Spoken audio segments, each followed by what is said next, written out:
Hi, good day to everyone. So for today's video is ipapakita ko sa inyo ang aking makeup. So eto po siya.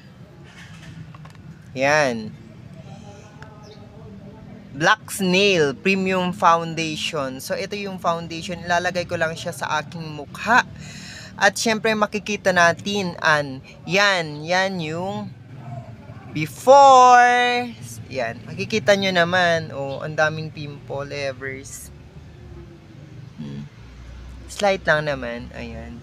So, makikita natin later kung ano ba kung maganda ba siya. So, yan. Let's try it.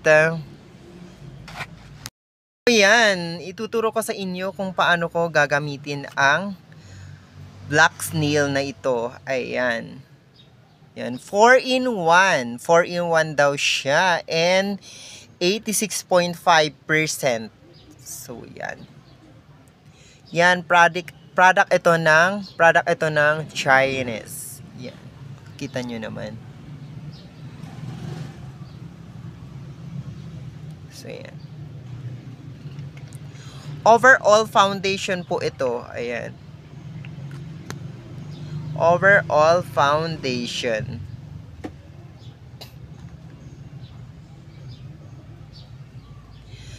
So, ito yung kanya. Sabi niya ganon. SPF 30 PA++.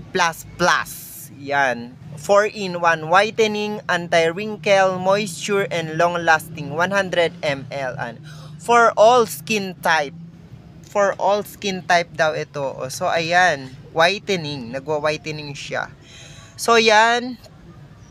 Paano ko gagamitin?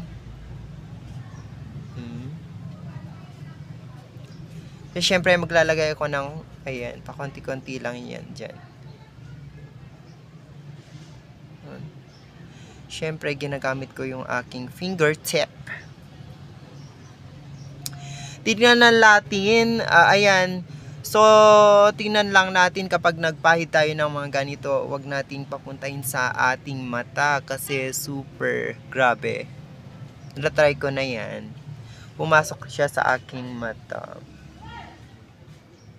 So, syempre, isasali natin ang ating neck para pantay. Syempre, nakakahiya naman pagka maputing yung ating mukha, tapos yung ating neck hindi.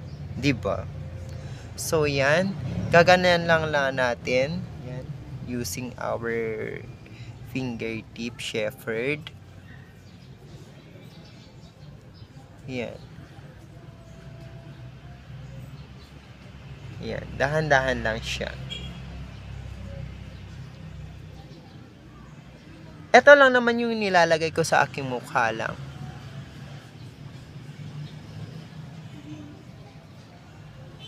Tsaka hindi na ako gumagamit ng polvo. Nandito lang naman siya.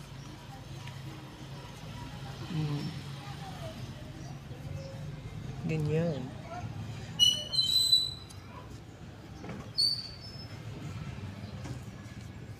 Siyempre, tingnan natin para magpantay siya ganun.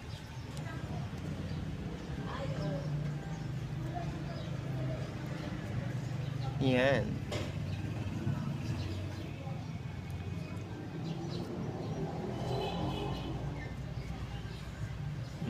Yan yung after using. Siyempre, yung before kanina, nakita nyo naman. Yan.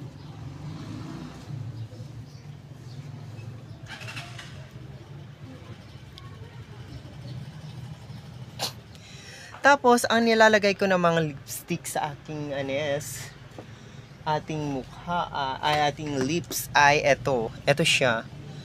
Lip serum. So, ito siya. Para hindi mukhang although, hindi maganda naman yung lips ko. Char! Hindi naman namumuti yung lips ko.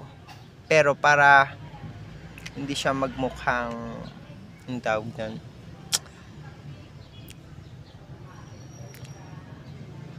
hindi siya magmukhang dry. Mas maganda pa rin yung may oil ng konti. So, ayan. That's all for today. So, ito lang naman yung ginagamit ko for makeup. So, have a nice day and God bless us all.